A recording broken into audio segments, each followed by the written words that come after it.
How would it feel to have a thriving fitness business and have the freedom to enjoy life at the fullest? Well, that is exactly what the Trainer Revenue Multiplier Show is going to give you. My name is Matthew Park. This is Jaime Filer. Hey guys. And we are here to serve.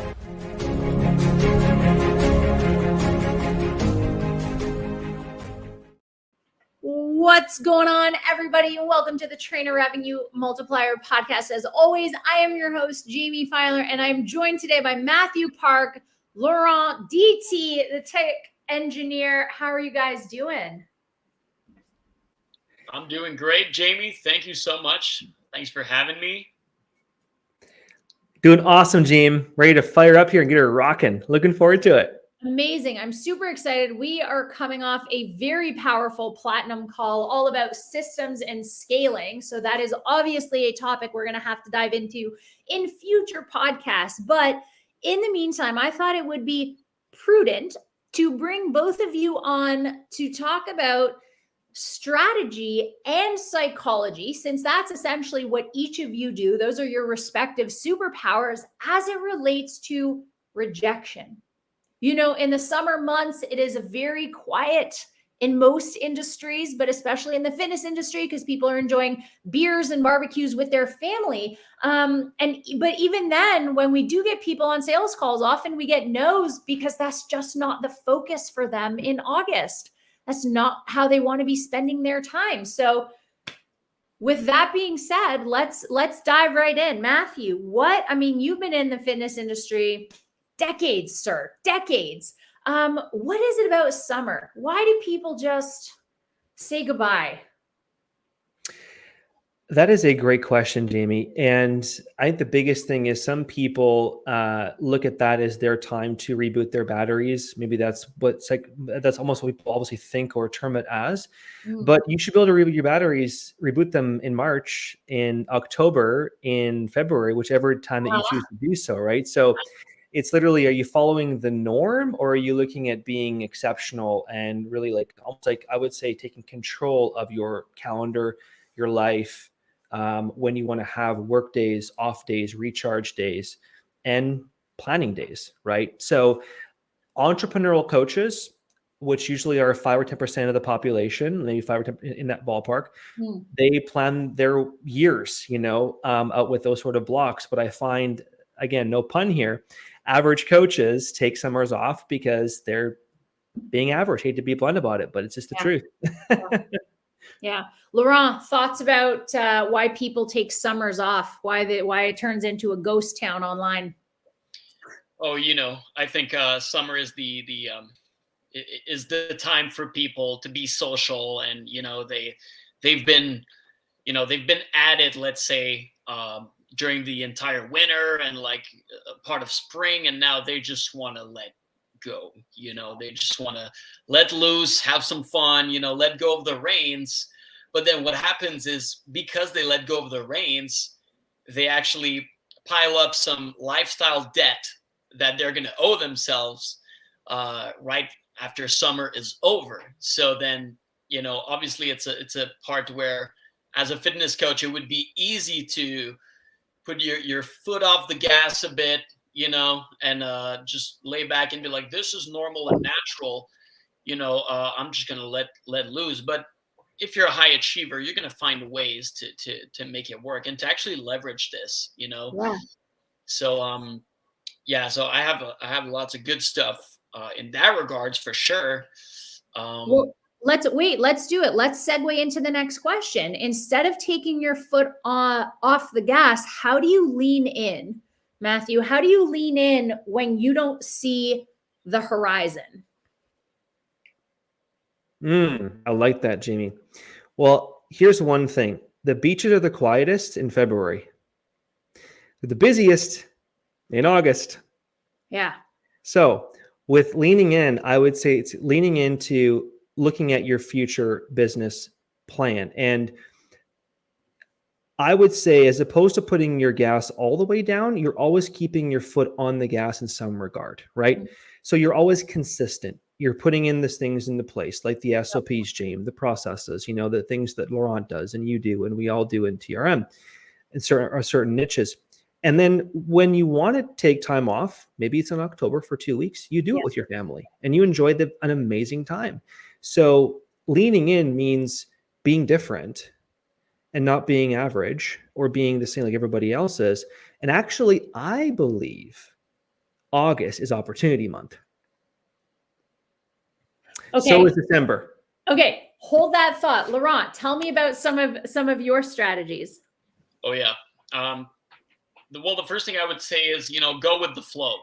It's easy when you're having less results to blame it on the fact that it's summer and oh my God, it's normal and natural and I'm at the effect of it all and there's nothing I could do, right? It would be easy to think like this.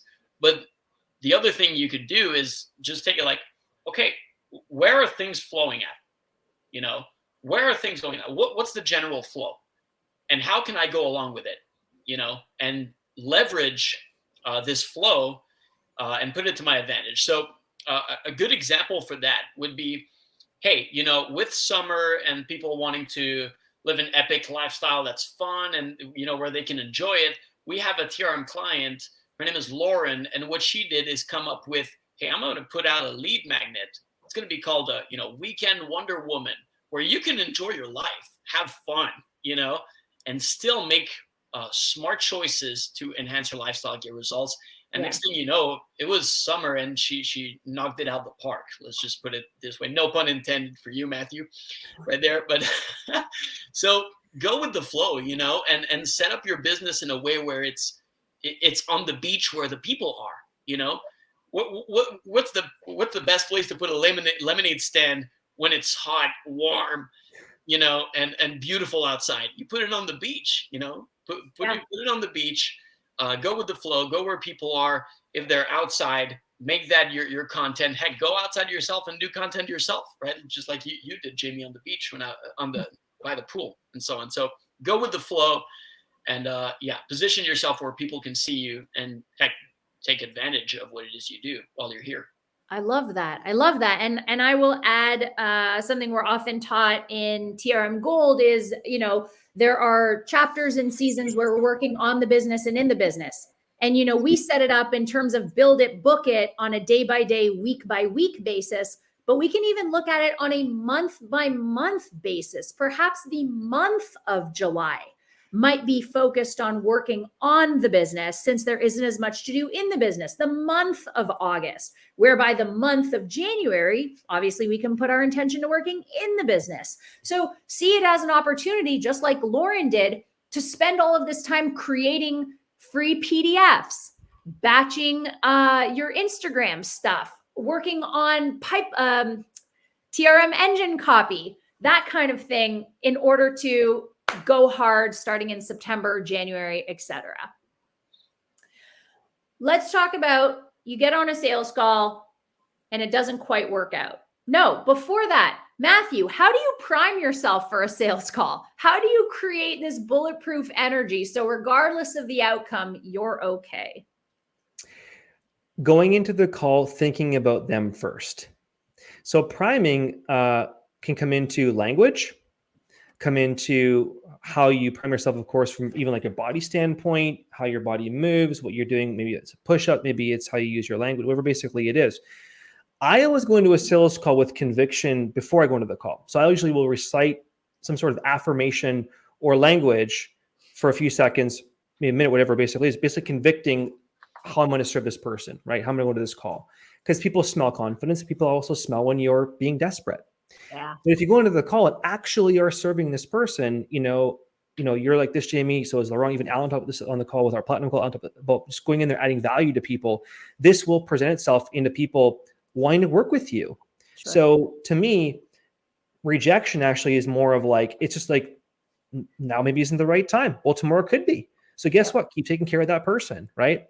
But if we can go into the conversation or go into our video or go into the group meeting in a place where we are primed to serve with a good energy, language, conviction, everyone else feels it. Absolutely. Absolutely. Laurent, how has your take on rejection changed since you stopped being just the guy who sets up the engine as the guy who now sells the engine?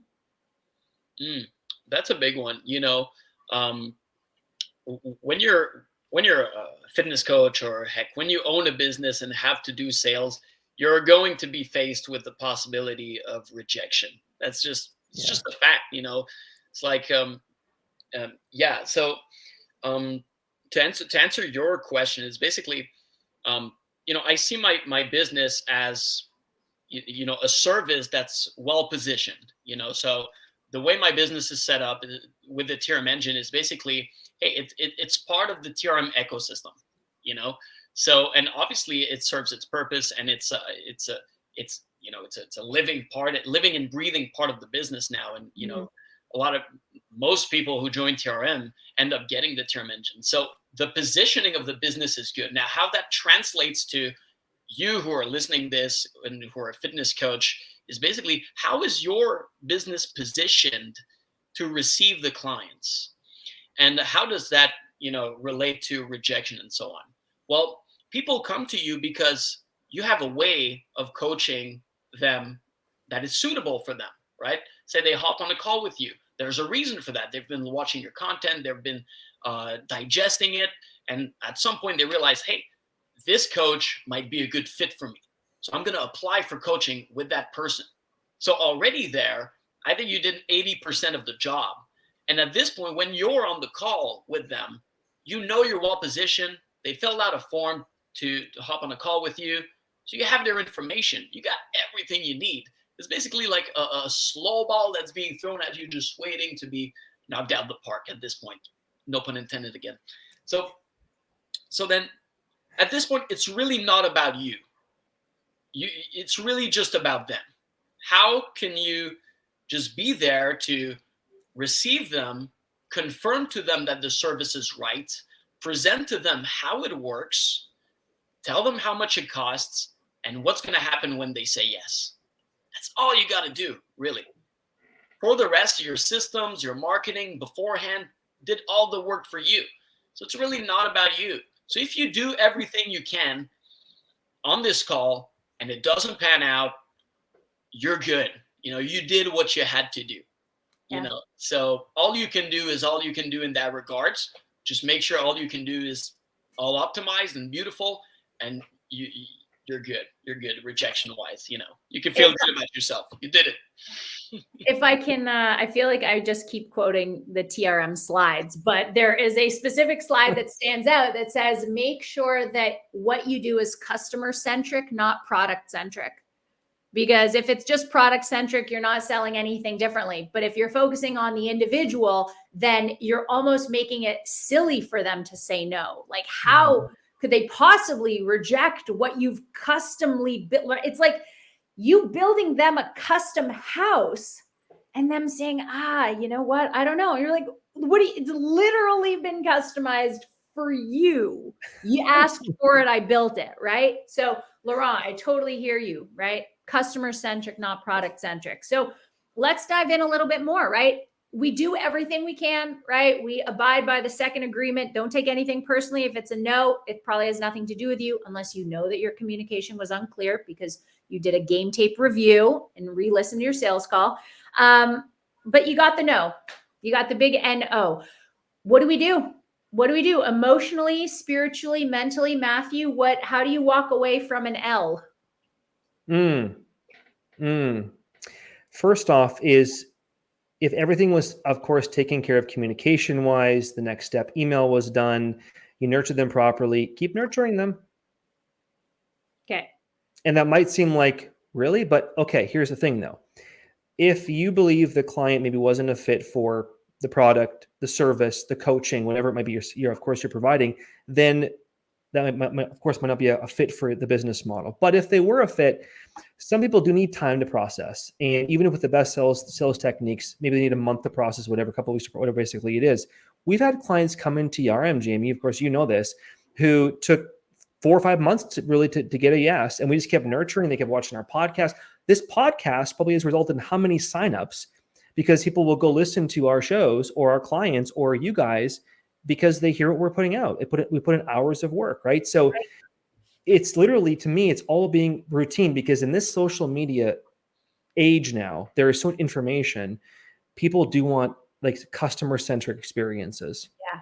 They want to feel personal. They want to feel like they're a part of a community. They're taken care of. So that's where we come in as being very different in the industry. Of course, we grow smart as we scale this business, where clients come first as we serve them. And I feel as people will sniff that out, because no might just mean, you know what, I just need 2 more weeks. You know, it's a tough time right now. No problem. We'll keep taking care of you. So I look at it as no just means not yet. No just means keep taking care of them. But if they aren't a fit, then I wish you all the best. You are awesome. Take care of yourself, and wish you all somebody else better, a bit better. Who knows what, right?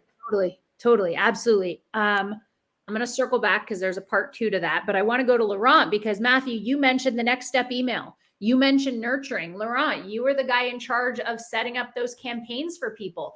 What does that next step email look like? What does a nurturing campaign look like when someone has said no? That's a great one. You know, going back to just what Mathew said, and then I'm gonna lean into that. To me, no isn't a no; it's a not yet. You know, specifically as the lead is qualified and they came to you with the issues that you can help them solve. Yeah. Hey, so what I tell them is, you want to make sure you exit the call first on a high note. It's like, hey, you know, no worries. I'm sorry, you know, we weren't, you know, I'm sorry it didn't work out for you now, and that's totally fine. To me, it's not a no, it's a not yet. Yeah. So why don't we, is it okay if I circle back with you 4 weeks from now? Is it fine? Yep. Then they're going to say, sure, of course. You know, you're so kind and you're so inviting, and I love your energy. Sure. They're just surprised that you're not like taking it personal and just mad. So they're inviting the follow-up. Yeah, sure. Totally follow up with me, you know? So then you're nurturing the relationship. You're opening a door to nurture this relationship. Sure. And when you do, and hey, awesome. Well, you know what? I'll circle back with you in 4 weeks. Heck, maybe you want to book a call with them in 4 weeks if you feel like they're really close to saying yes and whatnot. So that's what you want to do first, is open up the door at the end of the sales call. And then in your backend system, because you have the TRM engine and the CRM is all set, and you know, you're taken care of in that regards. So you want to go in the engine and just initiate what's called a campaign or workflow. That's basically just a series of contact points like emails and SMS that are going to go out and just surf off of this high note that you left the client off at the end of your call, right? So that could be in 5 minutes, you know, 5 minutes after the call. Hey, Jamie, it was so good to finally meet you, spend some time with you on the call. I hope you got some value. Obviously, you know, I'll keep following up with you, and so on and so forth. You want to keep on this high note, and then just maybe tell them, I sent you a recap of the offer in your email. You know, if your offer is very well templated and, you know, it's always the same and you're consistent with it, you can have an email with the recap of the offer. Yeah. You know, if ever you say, hey, I'm ready in the end, let's do it. And you have all the details, it's covered right here. And then you want to have maybe, you know, 7 to 12 touch points between now and your next manual follow-up and whatnot with them. And that could be client successes. That could be your story. Your story is very, very powerful, just because people relate to stories. Yeah. You know, and it could be just added value, like tips that address your target audience, which is them. You know, just keep nurturing them, you know, and never think like, oh no, this person said no, my entire frame is crumbled. Oh my God, what's the meaning of my life? No, don't, you know, hang tight, you know, you'll be fine. No is just a not yet. Yeah. And just, that's it. Shift your perspective to that. Have your systems back up this frame, and then you can lean on your systems and know that, hey, am I doing all I can possibly be doing? Yes. Okay, then I'm fine. Cool. So that brings me to my next question, which is, you could get off the phone after a no and contemplate the meaning of life and hate yourself for several days or an hour, or you can, Mathew, what do you do? What do you do after you hear a no, like emotionally? I love that. Okay, so this is so funny, Gene. What I do, I get off my chair. Yep. I go outside. I'm like, you know what? I'm freaking awesome. I help this person. and this person, it wasn't the right time. It's okay. Just keep taking care of them, shift the mind. And I don't want to go down the dark hole, like, period. It's like, you got to shift it right away. Yeah. Because sometimes we get human and things happen. So you got to literally take charge after that conversation, and don't let that like Laurent, and you just talked about, Jay Meister, is that personal aspect. You got to say the language. That's number one. Number two is, give it a day or two and just, do a small follow-up. Hey, just want to say thank you for your time on that call. I wish you only the best. And whenever you want to come back or you want to explore more in the future, we're always here. We're always here for you. Wish you only the best, and that's basically a warm, like, wish out to the person, because they might come back in 5 months or 2 months or whichever, but that's what I do. Yeah. I love that. Laurent, how do you handle rejection personally? Okay. Well, I think, funny enough, it has a lot to do with how much you needed the sale. Mm-hmm. So say, for example, you're in a terrible financial situation and you need this sale, and the person says no, and you're just like, oh my God, then you crumble, because you're like, oh my God, I was desperate to get it. Then, and you had a big attachment to this outcome. Then, yeah, obviously, it would be very hard to take, right? Yeah. But if you're, if you have a good management of your money, if you have a safe space there and you're good, then you're like, okay, that's just part of the game, and let's just keep going.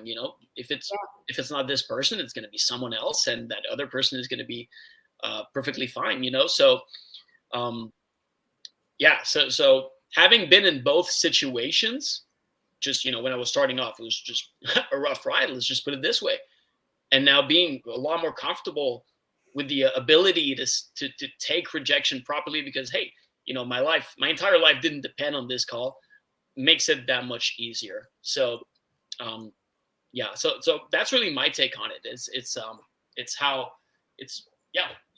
what's your situation right now? How well are you taken care of in the first place? Make sure you are, and then head into confidence with the call. Do everything you can to invite that person to say yes. And then if that pans out, not with the right outcome, then, hey, that's good. It's just part of the game.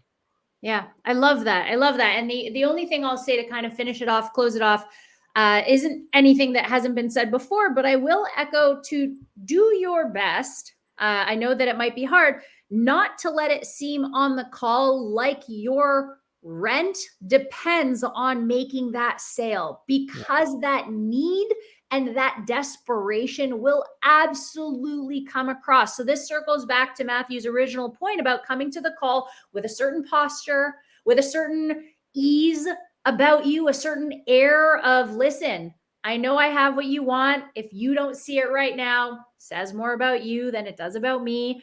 But never make it seem like a call like you need this, because people will be able to smell that. They'll be able to feel that. Perfect. Agreed. Go ahead, Matthew. Jim, there's one thing if I could share. So this might sound a little left field, but whenever I do get a no, I do one more thing. Yeah. I tell myself there's 5 more coming. Yeah. Oh my God, Matthew. That's not the best. Okay. Done. Guys. Oh, thank you so much for being guests on the podcast. I appreciate you both so much. Laurent, Matthew, where can people find you? Matthew? At Minds_Matthew with 1 T, or trainerrevenuemultiplier.com, baby. There we go. Laurent? Yes, Instagram, Laurent, LAURENT.DT, like Dream Theater. Yeah. Okay. That's where it is. And if you're already a TRM member, you can just send me a DM and send me a message. Let's chat systems. I like to see TRM as like this business university, right? And I'm one of the cool teachers. Hey. Open up. Love it. All right, guys, we are collectively at Trainer Revenue Multiplier. If you like what you heard, please make sure you rate, subscribe, like, and share this podcast on your social media channels. Follow us, show us some love, and we look forward to talking to you guys all on the next episode. See you later, team. Good job, team. Good job, Jim.